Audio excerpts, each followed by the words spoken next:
project. Just had to move that out of my pop-up screen. So we are going to go over the project schedule, responses to bike route recommendations.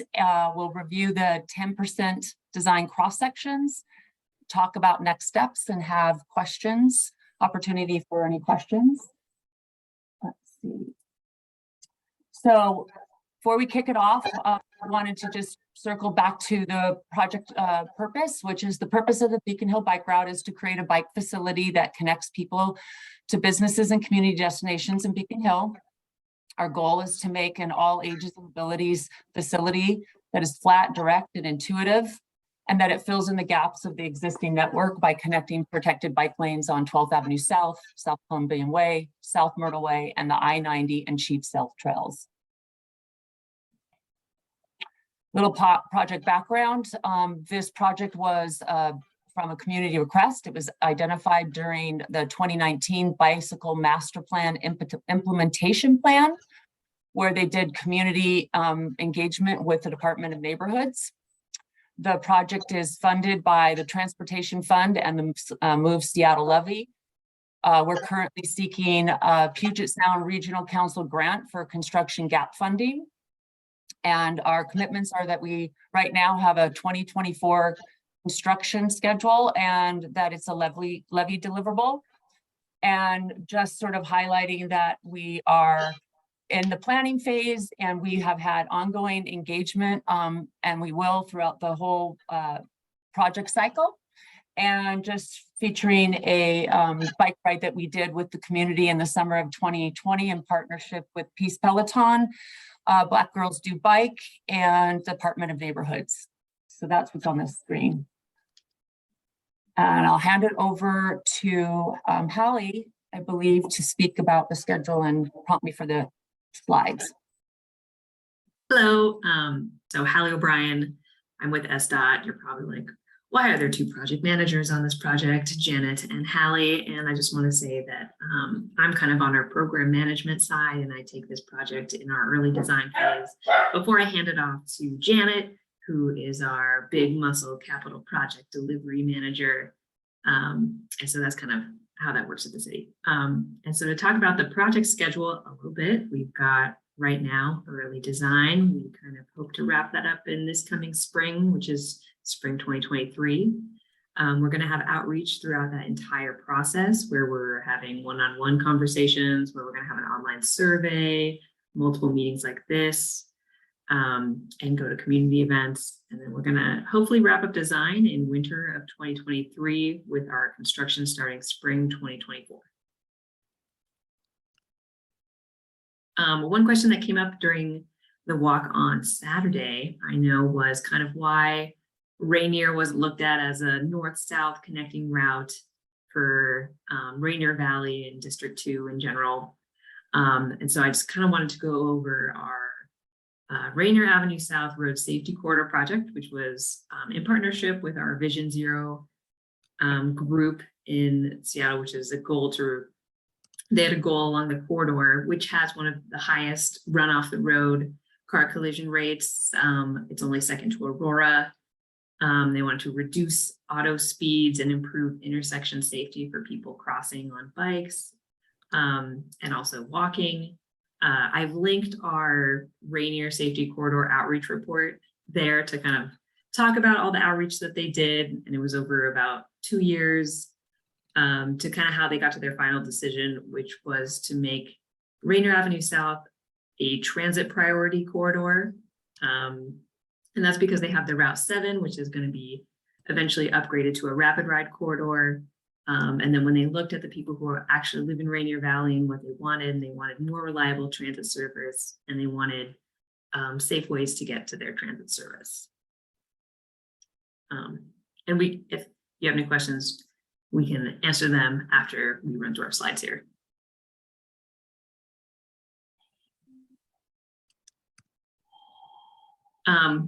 And so we wanted to go over a little bit about the Beacon Hill Council Working Group presentation and responses that we got. One of the options that was brought to our attention was diverting off 15th and taking 16th up to Beacon Avenue South versus continuing along 15th and then turning on that Beacon Avenue South intersection. When we look at this route, we kind of run into, increased parking loss, and it doesn't really benefit our 15th Avenue South parking loss because it's not in a constrained area where we would be, saving parking versus, so it's kind of like the same parking issues and then actually removing more parking along 16th Avenue South, which is also by the, oh, I'm blanking on the name right now, the community center, but it's right by Tacos Chukis there. I should know this. I used to live in the neighborhood. And then we were also thinking that we have multiple projects that are putting signals along College Avenue South. So then there would be, a signal on College Avenue South and 15th Avenue. There'd be a signal on College and 16th. If we went through that with that route, then there would be a signal on College at 17th. And then the new neighborhood Greenway is hoping to put a signal on College and 18th. So it would just be like a 4-block segment with 4 signals. And I think that's kind of a design. How do we avoid that situation? And so kind of looking at all the comments, the first choice was along 15th Avenue. It's the most direct route. And even if we did kind of route off that, cyclists would still continue on 15th Avenue South, and we really want to protect our most vulnerable users in the roadway. And so I just wanted to highlight kind of the overarching comment from the response, which is that second bullet point there. Oh, and so the red box in the bottom of the graphic, which is looking at McClellan and kind of doing a 90-degree turn to get onto Beacon Avenue South, which would avoid the light rail station, and you go straight through the intersection. SDOT will be further evaluating this and looking into this because this could possibly save complications of turning at the intersection, but also McClellan is more of a narrow road, and so we don't know if we could fit the bike facility on that right now. And so there's a couple of analysis decisions that we need to look into that decision.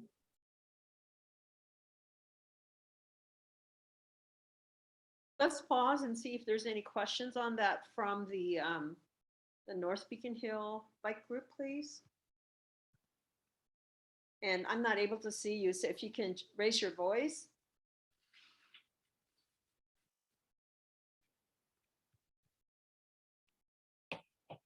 Ruby here. I don't know if this is the time to ask or to express like a concern yet.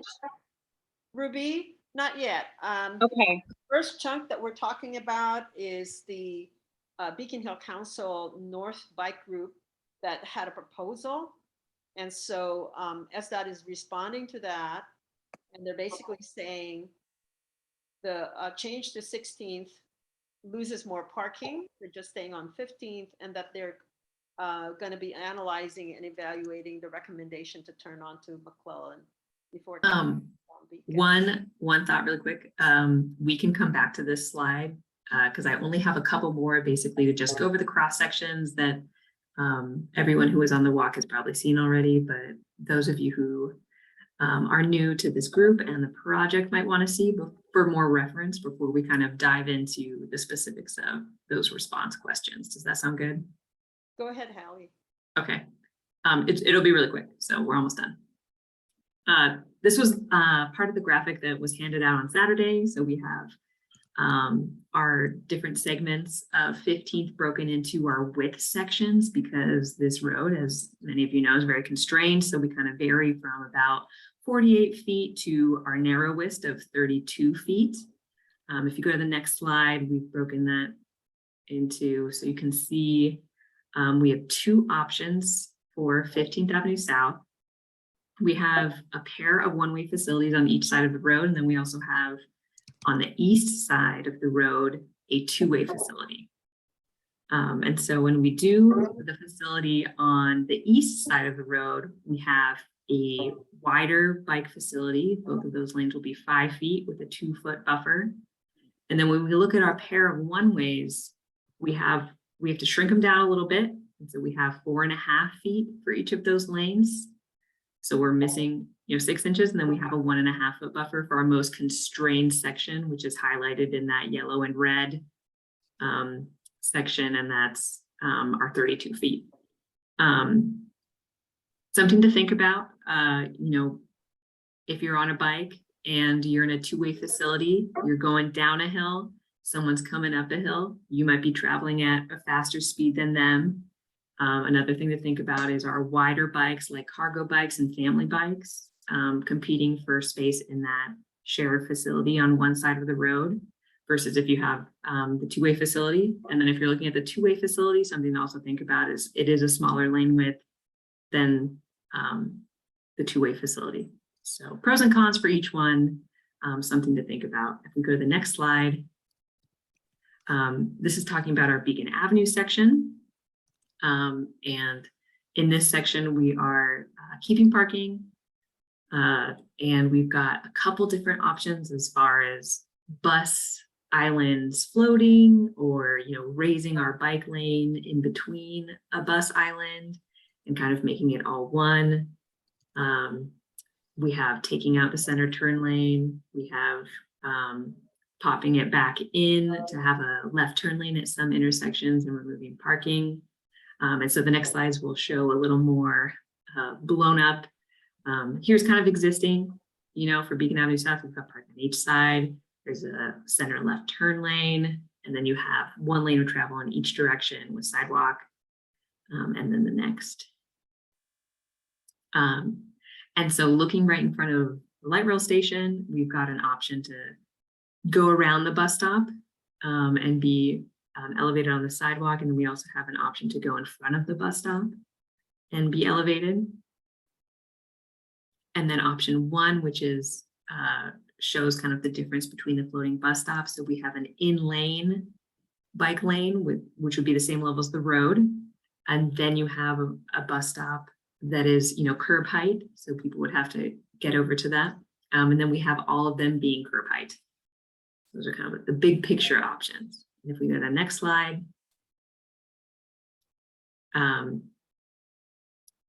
this is our existing cross section, I think. No, this is not existing. This is our cross section from Hines to Spokane. So right by Jefferson Park, south to South Hines Street, showing how that would look with our both bike lanes. Did I get that right? That's right. Yeah. Okay. All right. Next slide. I believe we just have it right there.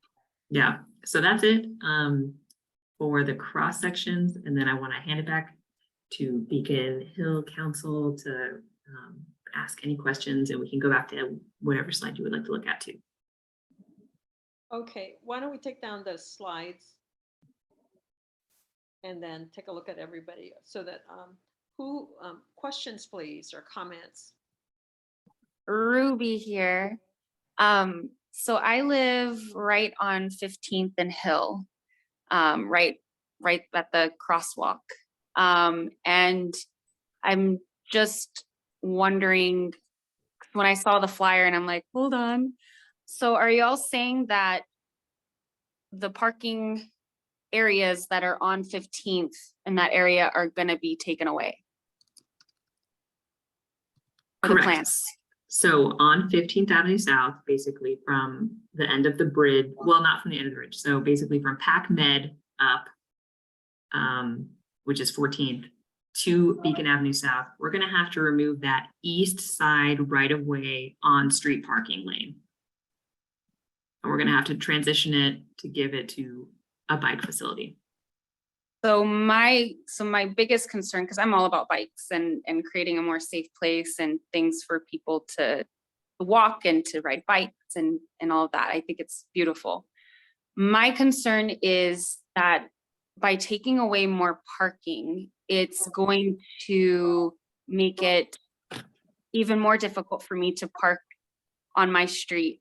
So right on South Hill, I mean, it's just getting more and more packed to park even across the street. You go down, people are just, and I rely on parking right next to my house to charge my car, because I don't have access to do that at work right now. And then there's just also not a lot of options in our area for electric vehicle parking, which is definitely a big opportunity. I tried over by the station, there's like the electric parking, but I don't have it, it's not for my car. And I don't have the adapters for it, but just having the ability to park right next to that sidewalk that's right next to my house is so imperative for me. I'm literally charging right now. And so that is my biggest concern, is how it's going to affect our ability for people to park. So we did do a really extensive parking study, and we hired a third party. We hired this company called IDAX to look at all the alleys and the neighborhood streets. We did a 24-hour count, and we can show you those tables. We have seen that there is enough parking in the side streets to absorb the lost parking along 15th, but I totally understand losing that access to parking charging your vehicle. But there's the alternative too, like, you could drive home and like someone could be parked in that spot that you need to be parked in to charge your vehicle. So that's kind of a risk, that exists today, right? In the right of way. It happens a lot. And it's because Yeah. the people, so I'm noticing people are parking on our street that don't even live on our around. And like, I'm seeing like a lot of new vehicles. And of course, like, you can't control that. Like, yeah, people are going to park there, but it's just like already there is an issue with being able to park on our street. Everyone on the street that's been having issues being able to park. And also the safety of parking is a whole nother situation in our neighborhood. But yeah. With that survey, I mean, just as a person who lives here and is experiencing the issue already that there is by taking away the parking on the street of the people that are parking over there, I don't know how that's, Dan, you want to jump in here? Yeah, I do because I haven't worked with someone specific on this charging in the right of way issue. Could we come meet you at your house and bring colleagues who work on transportation electrification, because it's a major city goal to transition folks off fossil fuels, and we'd love to see if we can't problem solve something together. Would you be willing to work with us on this? Because I think I hear you, and if I were you, I'd be struggling to figure out what I'm going to do, and we don't want you to. I don't have a garage, that would be great. Yeah. Yeah, no, I feel that I've been trying to figure out my house too, and it doesn't work, and so I feel you on that. And the city has a lot of programs. We actually just did a program from the city of Seattle, which was public chargers in neighborhoods, where basically you could ask the city to install these throughout but they were only going to be installed where people wanted them, right?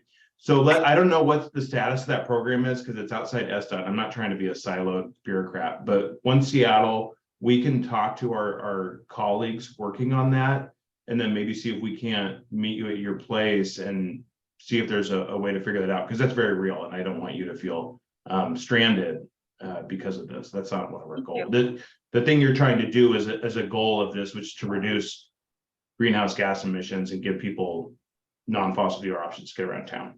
We all are with the bike lanes, more of that, and then electric vehicles. I mean, I know that's a whole nother thing with making them and the process, but as we work on that, we're gonna get more and more green with it. But I know that it's got its opportunities too.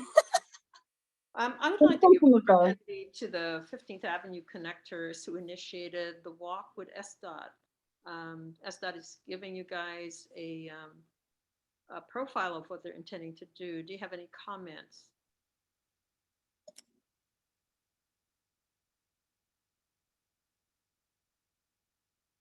I got a comment. Can I, Maria?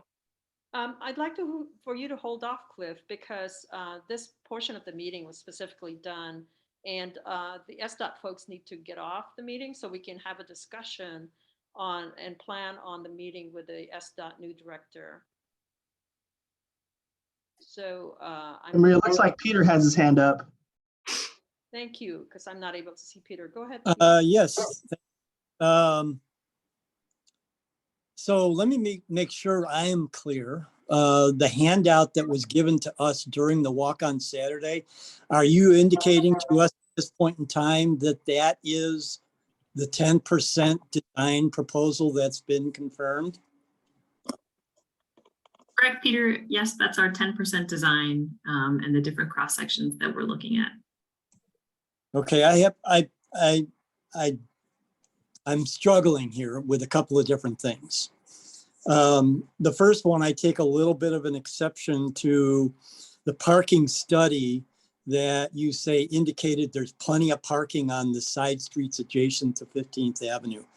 I wholeheartedly, as well as many of the other neighbors probably would agree that that's not quite true.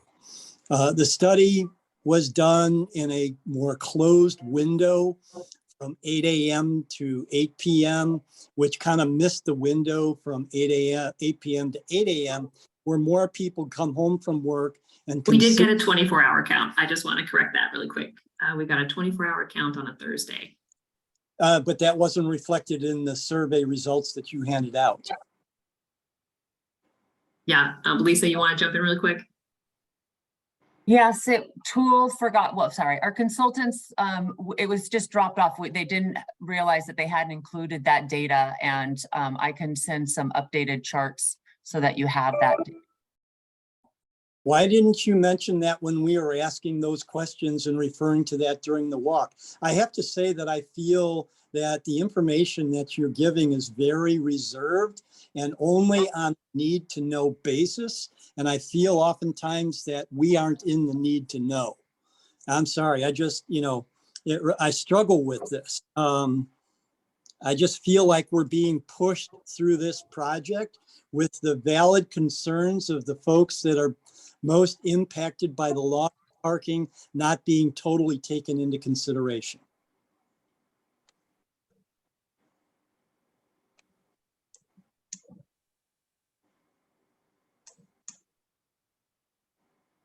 Peter, I'm sorry you feel that way. That is certainly not our intention. Those cross sections that we brought to the site walk on Saturday, those were like a preview. That's our intention, was to be sharing those out with the broader community. It was like you guys getting a first look at those as we walk the corridor. Part of the intention of the site walk was to talk with neighbors directly in front of their properties, as we also went and learned what were some additional feedback about concerns along the corridor, because not everybody attended the 2021 site walk. They either didn't actually even live on the corridor, at the time. So there's a lot of new people. So yeah, I just want to say that this is, to be honest, Beacon Hill Council is the first folks to get to see those cross sections.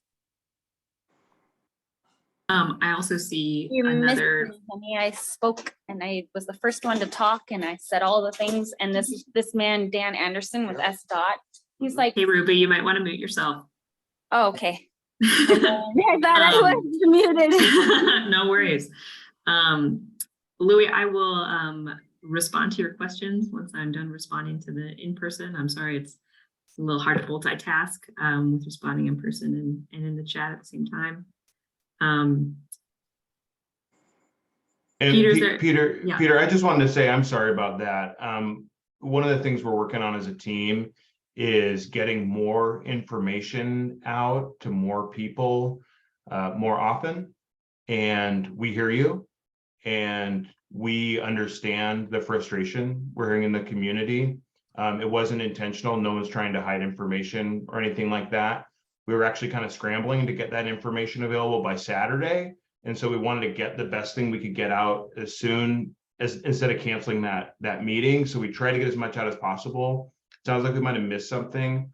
One of the things we've been talking about internally is to do a really comprehensive information sharing with the neighborhood about the parking studies, because there's a lot there and it's a lot to unpack, and it can feel, studies are hard because they don't always make folks feel like it captures their personal experience, their lived experience.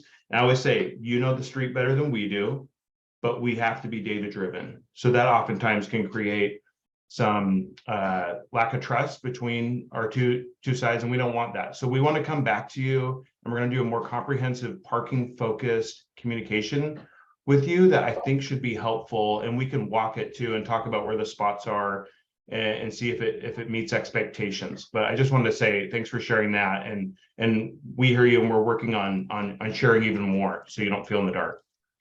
So Dan, let's get clear. What we were told is that we're at 10% design, and by January it'll be at 30%, which means the main lanes are locked, and then you move forward from then on. And I think what the community is feeling, particularly those at the north end, is that they're really working hard to engage, and it's like we're just in a bad wheel. You know, it's never really, and what's very confusing is you guys sort of have a rolling community engagement schedule, but it's like hurry up, but now it's time, it's locked. And so very confusing to folks and very frustrating.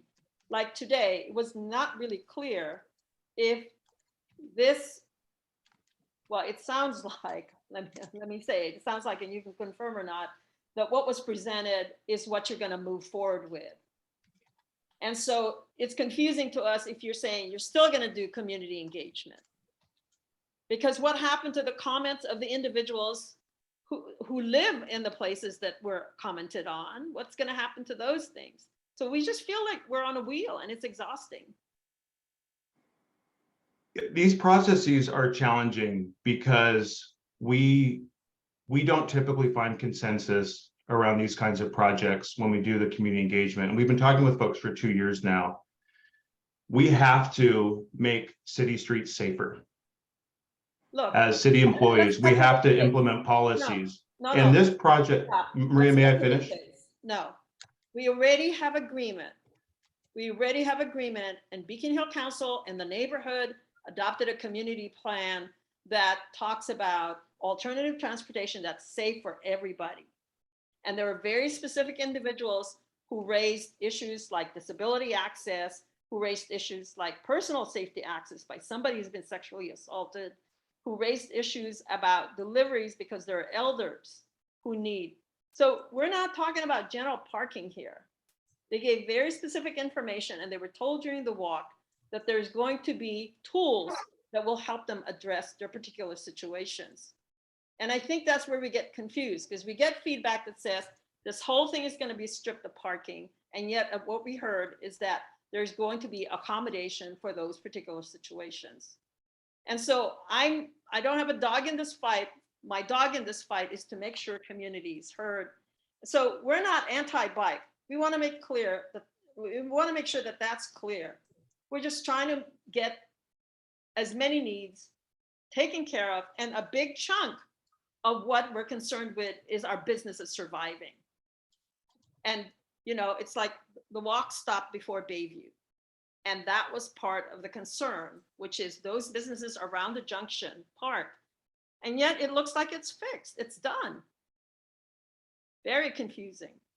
I agree. Maria, can I just talk about that schedule? I think there's a little misunderstanding about that, the timeline. Okay. So it's January is the timeline where we will start working on the 30% design.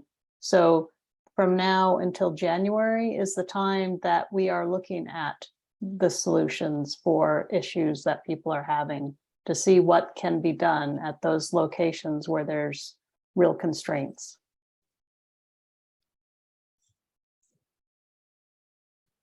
Amy, you had your hand up, and then Peter. I had a question about, I live on 14th. What's going to be the outreach to households who live other than 15th Avenue? Are we going to be told about, because it's going to be an influx of cars coming east and west?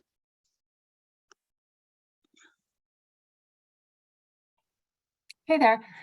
Outreach will be done with everyone in North Beacon Hill that wants any direct conversations to be had. If they have any concerns where they live on 15th or 14th or 16th, the online survey and our opportunities to connect with neighbors will be something that we'll be working on for the next month or two. So it will depend on who wants to have those conversations. We're not ruling somebody out because they live a block off the corridor.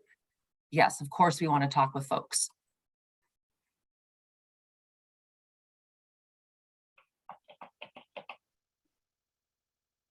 Can I ask a question? It's Tara. How are we going to know about this individual or outreach that you're going to be doing? There'll be a few mechanisms for folks that have signed up for the project listserv updates. They'll get email updates. There's also going to be a mailer that will be going out for everybody who lives in North Beacon Hill. There'll be some A-frames, and in the neighborhood, there'll be a few different mechanisms to make sure that we're capturing folks, as well as windshield flyering for folks that park on the side streets and the neighbors on 15th. Okay, can we email the project to specifically get everything that you're going to be doing? Absolutely. Just in case, I don't get the flyer or the A-frame kind of thing. Absolutely. So that's the email address that you guys posted there, the Beacon Hill bike. Yep. Okay, and then I have one other question. Sorry, and then I'll let you go. So are you guys saying that in the next 3 months, the potential would be that you are going to preserve more parking? Are you going to change the design, or are we just, again, is it set that there's nothing to be done about keeping the parking?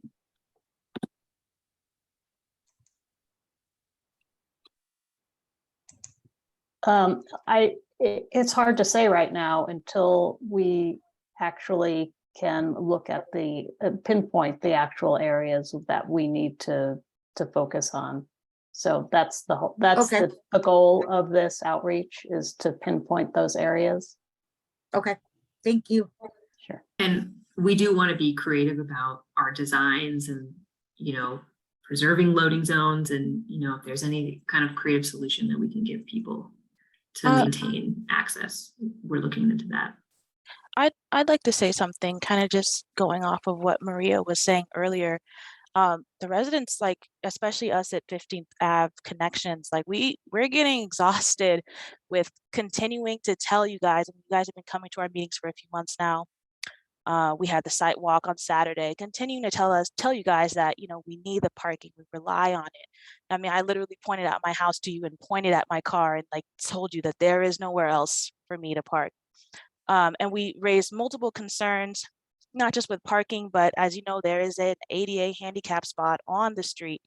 We've also agreed with you guys when talking about how dangerous the traffic is. And you guys keep saying that you're working with the community. We hear you, we hear you. Do all these designs you're showing us reflect nothing of what we said? We've asked for a stop sign. It's becoming apparent that you guys are not concerned with the people who live on this street. And even if it were not possible to reserve the parking, there is no effort to slow down the traffic, put a stop sign. What are you going to do about the handicap parking spot? Actual solutions. We have yet to hear any even attempt at solving these problems. Just throwing around some ideas. It feels very dismissive and disrespectful to the people who live here in this community. You're building a bike lane for people riding through the community, and the people who live here are getting nothing. We're not even getting a stop sign. It's very dismissive, and it's not a good feeling. Kalia, as far as the 10% plans are concerned, it's our starting point. We had to have something put down to start with, and to change something on there, it takes a while. It took us a while to get to the 10% plans. But after our site walk on Saturday, the team has been working very hard to focus in on ways to lower the speeds on 15th. And we've come up with some ideas. And thanks to all your input, we've looked into the stop signs, we looked into the speed cushions, and we've talked to our traffic operations to find out if those are even possible on 15th. And we have found out that under the right conditions, speed cushions could be used on 15th. They have to be warranted by speed counts, speed data, and we have gotten the speed data on 15th this week also. And also we have to coordinate with the Seattle Fire Department because it is a high route for them to drive on. So, speed cushions make it more difficult for them to drive and harder to get to the emergencies. But they do, working with them, it still can happen also. So it's a matter of coordination and things don't move lightning quick at the city, I'm afraid, but we are really working on it. We heard you at the site walk and we saw it, that the cars are traveling at very high rates of speed on there, and we need to slow them down. I also have one more thing I wanted to ask about. I saw the email you guys sent earlier today with the update on the project.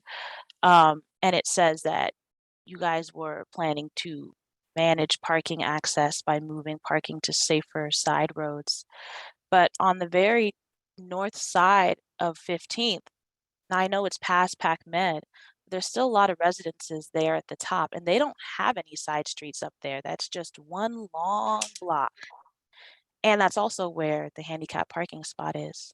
So I would like to know if you guys have considered that and what the plan is. Well, any ADA spot will work with the individual directly.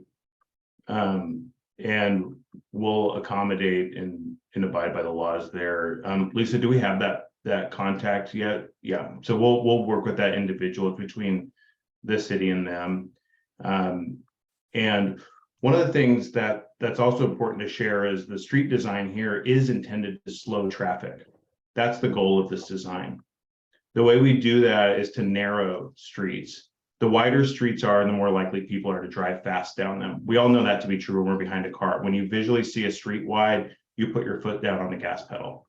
And this design is incorporating what we've heard from you, that you want this street to be slower and safer, to feel more comfortable, more like a neighborhood, easier to cross, safer to cross. The biggest way we can do that is to slow speeds. And we do that by visually narrowing the streets. It's a Vision Zero best practice. It's incorporated across Seattle. We've seen great results on other streets just like this.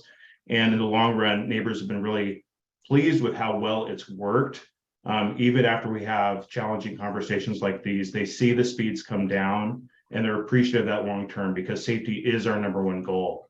So I just wanted to share that. And then I know my colleagues have looked at the off-street parking for those apartments at the north end. And we're working with those folks as well too, to make sure they have what they need.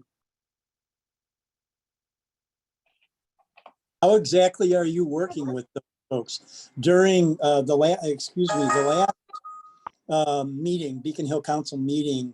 It had been mentioned that there was going to be a door-to-door knocking and speaking with people to see or try to gauge those who are most greatly impacted by the loss of parking. And then dovetail along with that, during the walk on Saturday, we kept hearing time and time again how there are going to be options for SDOT to accommodate folks that are impacted, but we're given no descriptions or examples of what those options are. I mean, it's all well and good for you to say that you hear us. It's all well and good that you're taking those considerations into fact and trying to working them into the plan. But for those on 15th Avenue, the bridge to to Beacon Avenue, the simple thing is that we're hearing a lot about what's going to happen to improve safety to a certain degree and how to make it safe and fun and enjoyable ride for bikers. But yet we don't hear much in the way of considerations for those that live in the corridor that are losing the parking. We're hearing that you're taking care of those bikers that travel through who don't even probably live in that corridor. And as Kalia said, you're not hearing what those who are most impacted by this are having to say.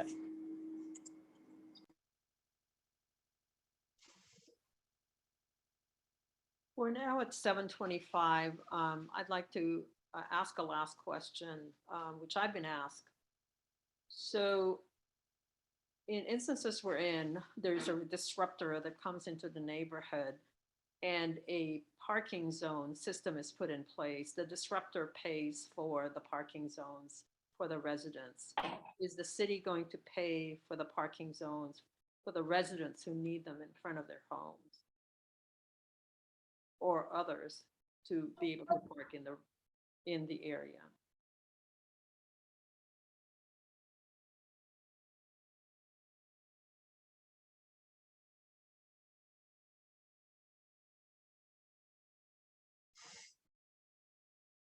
I'm not sure if we have anyone on this call that can answer that question.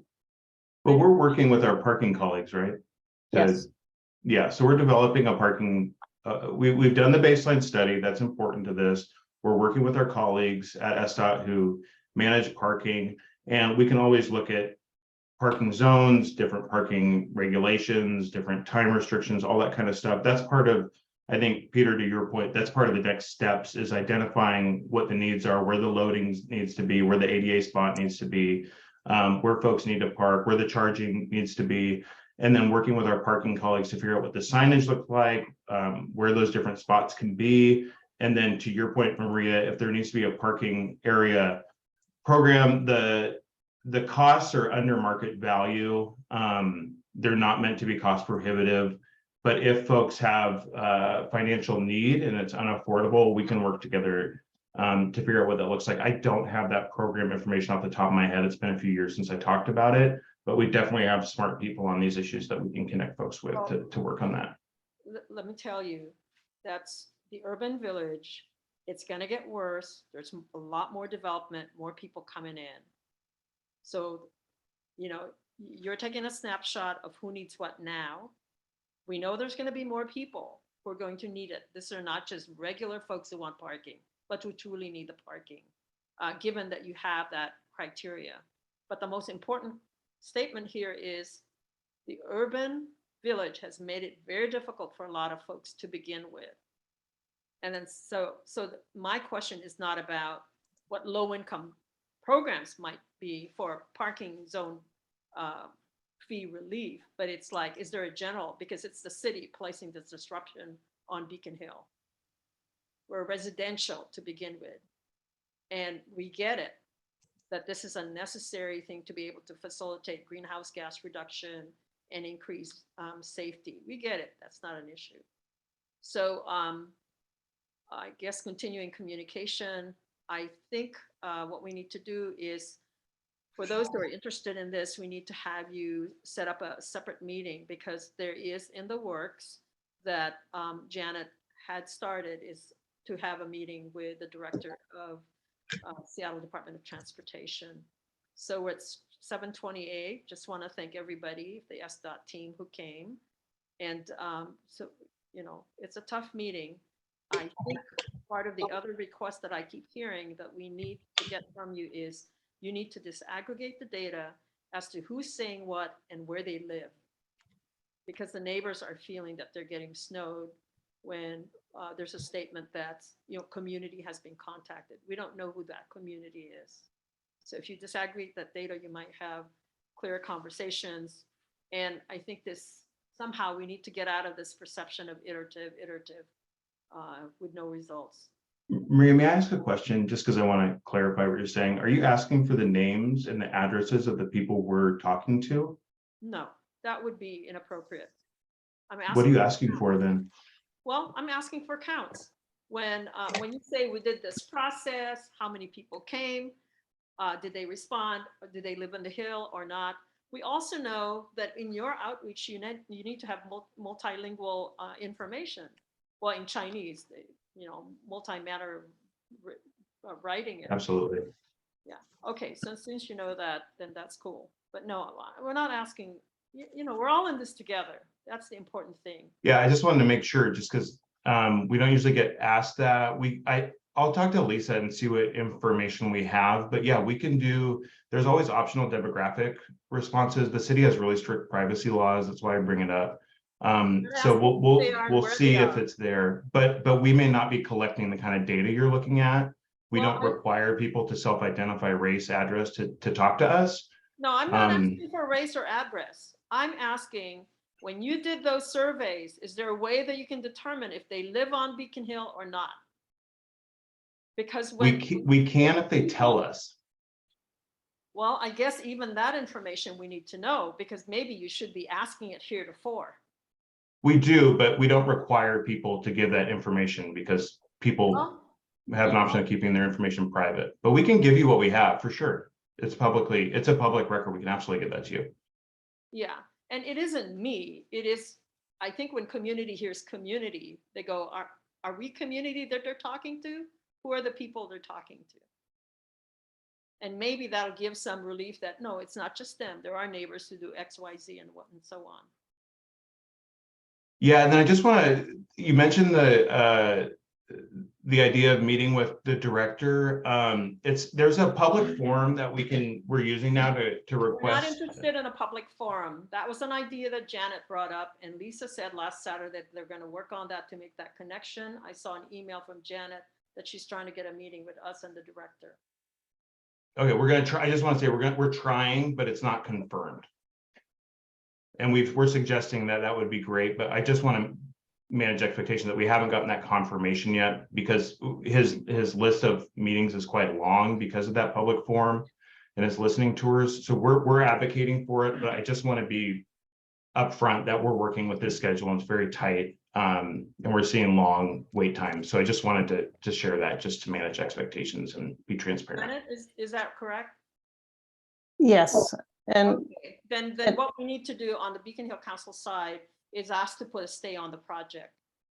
Because if community is not feeling heard, and you're saying there's no way we're going to have a meeting and we're going to go past the phase to get a design input in, then we're in a different stage. So it'll be nice. Yeah, I agree. Okay. Thank you so much for coming. Thanks for having us. Thank you. And Thank I just you. want to kind of say that, our main goal is to make 15th Avenue as safe as it can be. And So that's so, really clear. yeah, thank you for all of your time, and we really appreciate hearing from everyone. Thank you. thank you. Is there a way I could, everybody's leaving. Oh. Well, Dan, Hey, you're on. Ruby, if you the email address is in the chat. If you send your email address to that, then we'll arrange a meeting and get the right people to you to work on that You charging guys, issue. why don't you chat each other, because we have to go on with our meeting. We're leaving. Oh, y'all have your Chat own each meeting. other. Dan, chat each other, so you guys can exchange information. Okay. I don't know. We're 15 minutes, 18 minutes behind. It's been a tough one. Okay, let's breathe and transition. Megan, would you please do the elections? Yeah, so thank you, everyone. We have delayed the election by a month or so thank you for your patience. We have two existing Beacon Hill Council board members who are running. One is Mark Solomon, and he is not here, so I think we'll probably move his to December. And the other is Deirdre, sorry. And Deirdre, I think you say your last name Curl. Do I have that right? That's correct, Deirdre. Oh, thank you. Okay. And And then I just also wanted to ask, is there, if you would please raise your hand if there's anyone else who would like to run for the council tonight. I know we have a lot of folks here. This is Deirdre. I'd like to nominate Jerry and Kalia. I also see your hand up. Oh, great. Okay. So is that a yes for you, Kalia, that you would like to run? Yes. Yeah. Awesome. Awesome. Okay. And you, Jerry, as well? Yes, from South Beacon Hill. Okay. Thank you, Jerry. Yeah, Jerry. Yeah, Carter. Okay, great. And Kalia, I'm confident that you have come to previous council meetings, if you just confirm that. Yeah. Okay. And you as well, Jerry? Yes. Yeah. Awesome. Okay. That's one of the requirements, is that you've attended at least one before. So I'm going to ask each candidate to answer 3 questions, and I can repeat these. The first is just to briefly give us your background, 2, why you'd like to run for the council, and 3, what is one thing that you would like to accomplish? And Deirdre, do you mind going first? Sure. Can you repeat the questions, please? Absolutely. 1, just give us a quick background. 2, why you'd like to run, and 3, one thing you'd like to accomplish as being a member of the council board. Sure. Let's see, background. I've been living on Beacon Hill since 2001. And it is the home of myself and my husband. And so we've seen the neighborhood grow and change, and we've been a part of that change. And I've been on the council since, golly, 2017, 2018, something like that. I wish I remembered. But my job on the council is to, I'm the vice chair, so I assist Maria with decision making and run meetings if she's not available. And I'm also the social media person, so I'm the one that puts out all the events on Facebook and Twitter, things like that. Something I'd like to accomplish. Gosh, I wish I could say get SDOT to listen to us, but Cliff laugh. But I think I want to continue to, Cliff's still laughing. I think I want to continue to help Beacon Hill have a voice in the city, and at least have input into some of the decisions that are being made in our neighborhood. Thank you, Deirdre. And we'll have a chance for everyone to ask questions after each candidate has had a chance to answer the questions. Kalia, do you mind going next? Yeah, sure. And would you like me to repeat those, or are you good to? I think I wrote down the gist of it. Great. Yeah, so my name's Kalia Carter. I moved to Beacon Hill just about a year ago, a year and a month, so I'm a new resident. I have purchased my house, purchased property, so you guys will be hearing from me for a long, long time. And what else? I'm originally from California. My parents are kind of into activism as well, and so that's kind of why I've been getting involved. Why I'm running, I want to stay involved with what's going on in the community. I feel like after that first council meeting I came to, I realized that there's so much going on that I didn't know about outside of this bike lane. And so I want to just continue being involved and see how I can make a difference. And one thing I'd like to accomplish, obviously, is SDOT, getting SDOT to listen to us about this bike lane, and just really making sure like that the people in this community are feeling heard. I just feel like there's a lot of residents here who are left out of the conversation for different reasons, and things happen in the community that the people who live here don't necessarily want to happen. And so I guess the overarching thing that I'd like to accomplish is just, let the city know that there's people here who are dedicated to the community, who are aware of what's going on. And we're not just going to let you come in here and do something here that we're not okay with. You know, we live here and we're going to be vocal about it. Yeah. Awesome. Thank you, Kalia. And Jerry, do you mind going next? Sure. I'm Jerry Chambers. I've lived on very far south on Beacon Hill, and I've lived here for 41 years.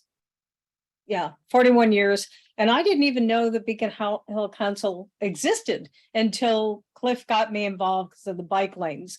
And I found it very interesting hearing what's going on. And besides the bike lanes, which who knows what happens with the bike lanes. I've been involved in the South Beacon Hill, helping to organize neighborhood night out, and was involved. I met Cliff when we did a renovation of a park across the street from me. And I am a forest steward for a small piece of property on South Beacon Hill that we've been working on forest restoration. So I'm interested in forest restoration stuff on Beacon Hill. And I just think it would be a very interesting thing. And I thought it was great to hear Kalia speak up like that. I was like, you go. That was great. So, and it seems like a lot of really very nice and very interested people. So I think I could learn a lot. And Jerry, if I miss this, please, I apologize. Is there one specific thing that you'd like to accomplish on the board? Probably I'd be interested in seeing where that bricks project go. Great. So before we move to voting, are there any questions that anyone wants to ask any of the candidates?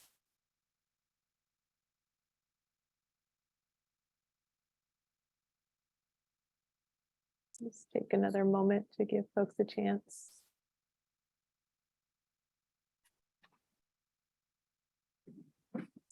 I have a question Please. for all of the candidates. What ideas do you have that would get SDOT to listen to us? Listen to us or in the whole community? I think writing to Danny Westneat in the paper would be one of the best. I've already been working on this on my own. So what I've been doing, I've actually been reaching out to some authors who've been writing stories about other bike lanes in the city, that they were able to get stopped and they were able to get their voices heard. And so I'm actually planning tomorrow to reach out to those businesses and try to figure out, pick their brains about how did they get SDOT and the mayor to listen to them. So that's something I'm working on. That's great. Yeah, I got involved with Beacon Hill Council originally because of some neighbors. I joined a group of neighbors that were fighting some changes SDOT wanted to put in at 15th and Oregon, because they wanted to cut off our opportunity to go from the west side of Beacon Hill to go north. And so it was before the pandemic, so we had a lot of public meetings where people got really, really heated and angry with SDOT. And then there were just some changes in leadership there and turnover of staff. And eventually they did agree, and they did a study on what we were talking about. And they did agree to the changes that the community was suggesting. And so that was really empowering, and that was really encouraging. So I think it can be done, but persistence is necessary. One of the things that also happened during that organizing that Deirdre talked about is that we got our district council member, Bruce Harrell, to step in, and he brokered a meeting between community and SDOT leadership. So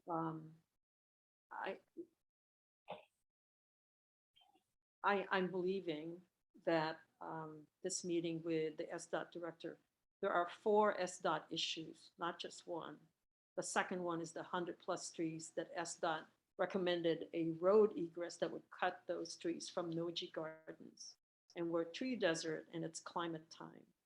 And they're looking at cutting 100+ trees. There's a lot of right hand, left hand. The issue that also got identified during that organizing is that Beacon Hill is being used as a cut through, you know, from I-5 going through 15th, and also from the west side, from Soto going over to Rainier and back. So that's been, and then about 4 months ago, Toshiko Hasegawa and the neighbors are organizing to get a traffic circle because they're concerned about the safety for their kids. And in discussing that, heard that there's another traffic circle issue around the north end. So this is kind of like, there's no traffic circle unless they get to build it, and they will build it if there are accidents that show there's a problem. That's not the way we want to roll. So it's not just this one issue to bring to the SDOT director, it's four. And my apologies for disrupting your election. Oh, no, you're great, Maria. It's really nice to just be able to have people really share why this is important and why we want to be involved. Matt, I see your hand, but first, John was asking how many spots are available on the board and how long is the term? So the term is 2 years. And Maria, did you say we could have up to 15, or I don't remember? I believe it's 12. 12. And right now, Myra's rotating off. I think we have 2 more spots, you know, because we're looking at continuous recruiting until we can fill them. And of course, that sort of makes it tougher on you guys because you have a shorter, you know, because you're coming on December as opposed to May. But that also means that you really get to get involved. And you're going to get a lot of training and education. The issues we're dealing with nowadays are much more complex than maybe 15 years ago. And it's just the nature of the beast. Great. Megan, Michael, excuse me, Matt has his hand up. Yeah, great. Matt, did you have a question for the candidates? I'm sorry, it's not really for the candidates, and I'm about to leave, but I just wanted to say, like, I meet people that use the bike lanes or try to bike through both to reach the VA and to get to downtown for services. And like, those are underserved communities as well. And like, I get that they don't live in in Beacon Hill. I live in Capitol Hill. And so like, I understand like these services, like, anyway, sorry. So yeah, I just want to like put that out there. Like, I'm sorry for coming in hot. I'm used to the NIMBYs in Capitol Hill. You guys are all great. And so it was nice to meet you all, and I'm sorry, but I have to leave. But yes, I would like to meet more and talk more. And I've met some of you and would love to talk more about ultrafines and air pollution with the aircrafts. But I have to go. But anyway, sorry. Hey, Matt, would you leave? I think I have your email. Yes, yeah, I've emailed a few people, yes. We gotta hook you up with the Environmental Justice Council on air pollution, aircraft air and noise pollution. Yeah. Thank you so much. But anyway, I'm sorry I came in a little hot in the comments, but anyway, nice to meet you all and take care. And everyone is great. All the candidates I recommend. Take care. Thanks. Bye. So I see there's other questions about the SDOT issue coming up. So I'm just going to focus on this so we can finish the election, and then maybe Maria can figure out where we want to go with the SDOT questions. Just, are there any other questions of the candidates that are pressing? Otherwise, we'll move forward into voting. I would like to make a motion. I move that we re-elect Deirdre Curl, elect Kalia Carter, and elect Jerry Chambers for a 2-year term, 2022 to 2023, until May of 2024, excuse me, to elect them to the Beacon Hill Council. This is Deirdre. Can I amend that to add Mark Solomon? My understanding from Megan, who's facilitating, is that Mark is going to be elected next month because he's not here to make a statement. Is that the correct procedure, Maria? Okay, great. Okay, thank you. I apologize. Do we have a second for Maria's motion? I do. I second it. Cliff. Thank you, Cliff. So it has been moved and seconded. I will call for a vote. All those in favor, if you can raise your real hand or your virtual hand so I can get counts. Please, everyone, make sure you're voting. Do we vote for ourselves? I think that those who are running can also vote. Is that right, Yes. Maria? Yes, okay. So 12, 13, 14, 15. I think I got 15 out of 20. So I think that if my count is right, that is a There's ahead. 24 of us. Okay. The puppy dog didn't vote. Lorenza Clara did not vote, and the telephone thing did not vote. So we had 26 and 3 that didn't. I think you need to say nays and abstain. So technically, the 3 folks that are not voting are abstentions. Okay. So Bob. Oh, Heidi, sorry. I'm going to say your name wrong and I apologize. Hattie, you still have a question? Yeah, it was on the chat. I guess it wasn't seen. Or it got lumped into an SDOT question. Oh, I apologize. It looked like an SDOT question. Do you want to go ahead and ask your question, then we can make sure that gets addressed? Sure. So basically based on the conversations that were just being had between SDOT and some of the residents who showed up to this meeting, seems like there's just a big discrepancy between the data that SDOT had acquired as well as the lived experience that some of the folks who live on the street were trying to explain. What exactly would the candidates plan to do to try and bridge that gap? Because it's all well and good that we, yell at each other all day and night, but at some point, the data has to reflect a reality that exists. And so SDOT's just going to keep doing what SDOT does with the data they have. Patty, let me step in. So the primary organizer for this issue is the 15th Avenue Community Connectors. Okay. So we as leadership have to connect with them and say, what is it that you want to do at this point? Because our goal is to help lift up community voices. And we're also very clear about what the larger collaboration we need to do in reducing climate greenhouse gases and supporting alternative transportation and keeping safety for all. So we're trying to hold on to all of that. So that would be the next step. And from then on, if it's going to be a letter that will be coming from Beacon Hill Council, then that letter gets drafted and it's run through the board and the board approves the letter. In the same way that we're going to talk about what do we do with this with a suggestion from the SDOT staff to meet with their director and then their statement that they may not able to get us a meeting. And of course, which begs the question of we've always been able to get our own meetings. So it's not a big deal at this point.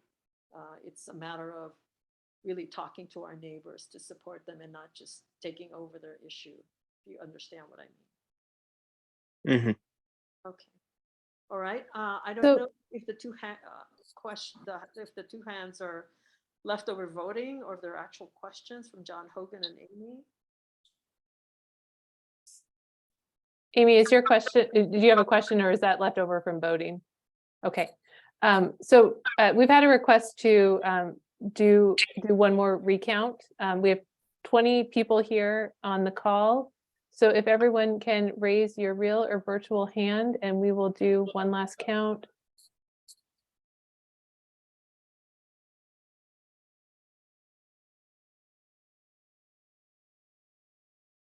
No, we're doing a revote.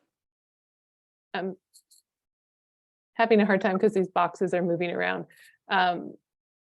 So Lorenzo, Hattie, and Ellen, I don't have votes from you. And Bob, you said you're abstaining. And Hattie will abstain. Okay. And Lorenzo or Ellen, are either of you able to let us know if you're abstaining?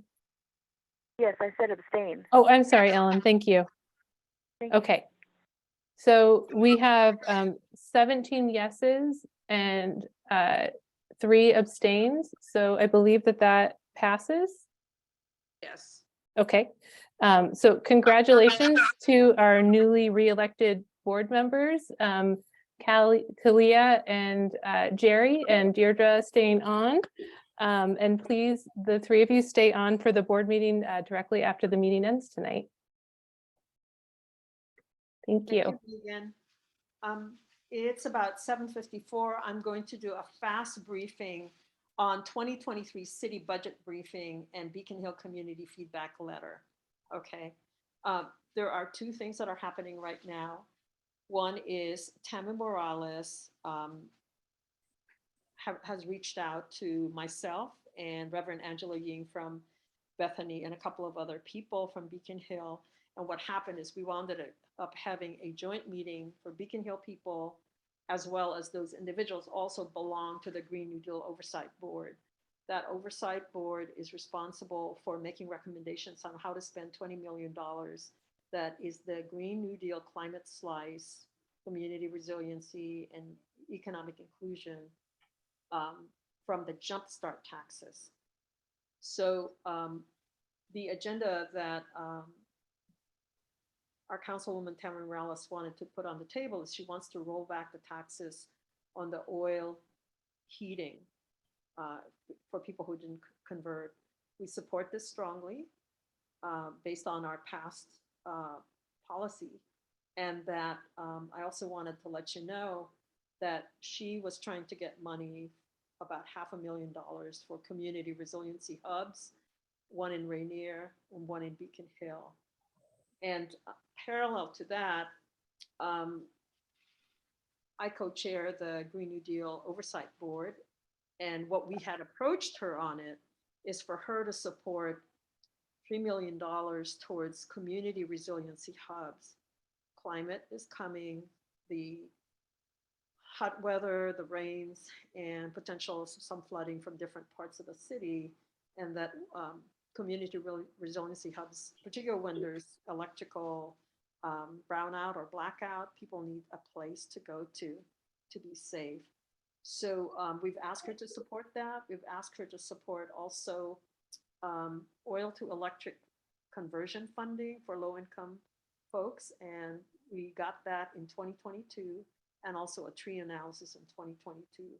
So I wanted to share that with you. That's based on what we have been doing in supporting those things, and that it's budget time. So we'll be writing, I'll be crafting a letter, one to Tamara Morales saying we support your initiative, and the others to the full council saying we support stopping the oil heat tax, and also supporting the Green New Deal dollars for community resiliency. So I'm just going to pause and see if there's any questions on that.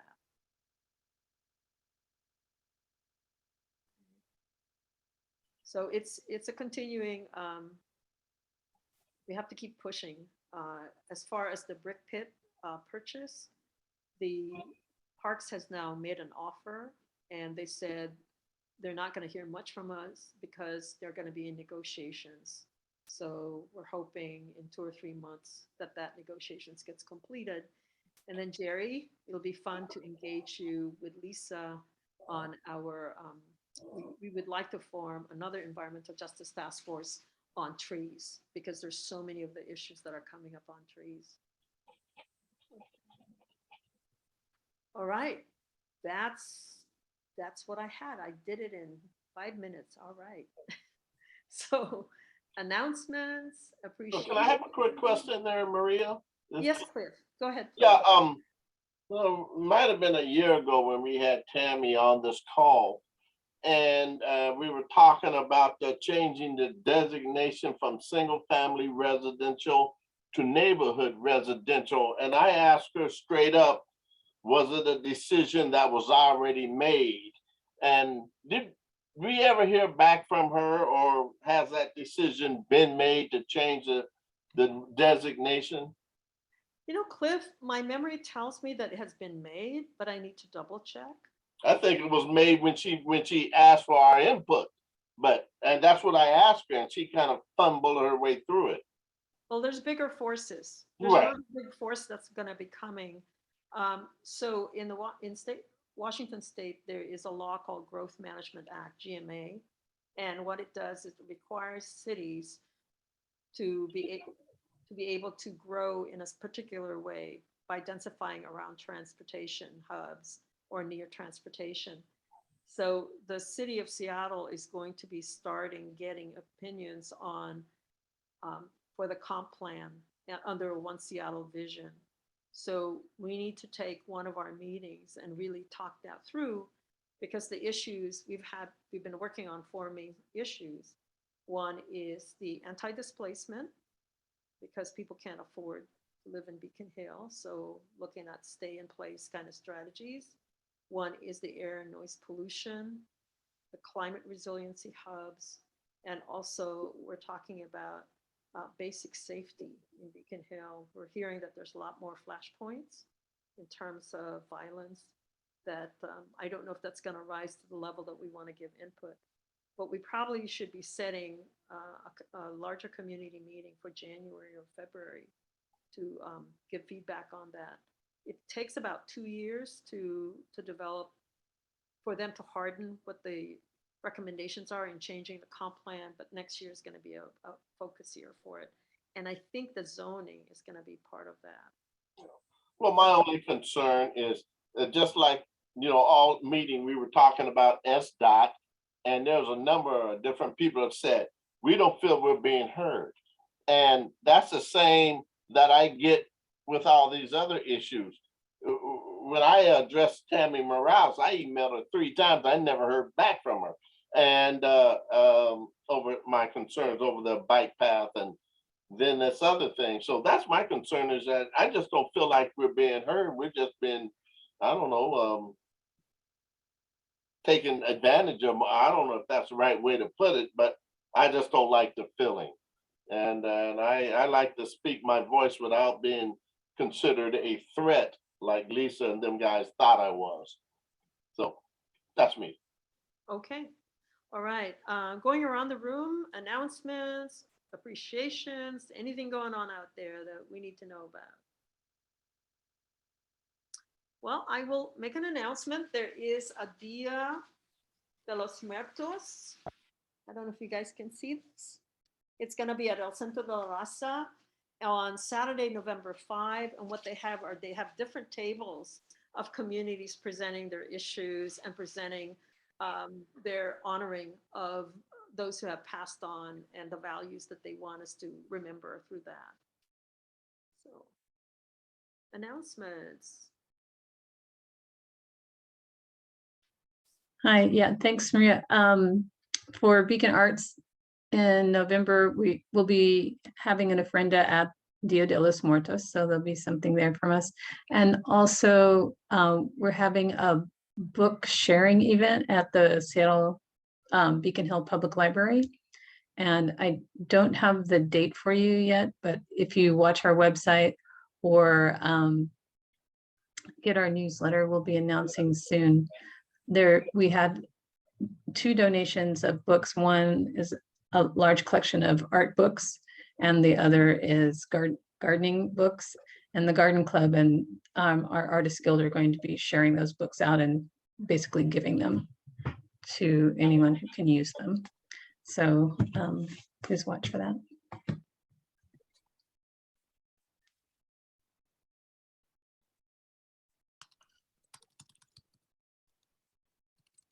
And there will be a South End Public Market. I believe it's on November 17th at Day Moon Press. But again, you can check the website for details. That'll be great. Mm-hmm. Okay.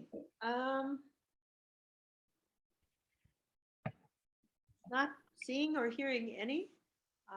Let's close down the community meeting and so that we can proceed with our board meeting.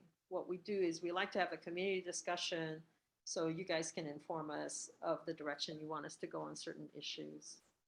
So with that, I will say good night. Good night to those who are non-board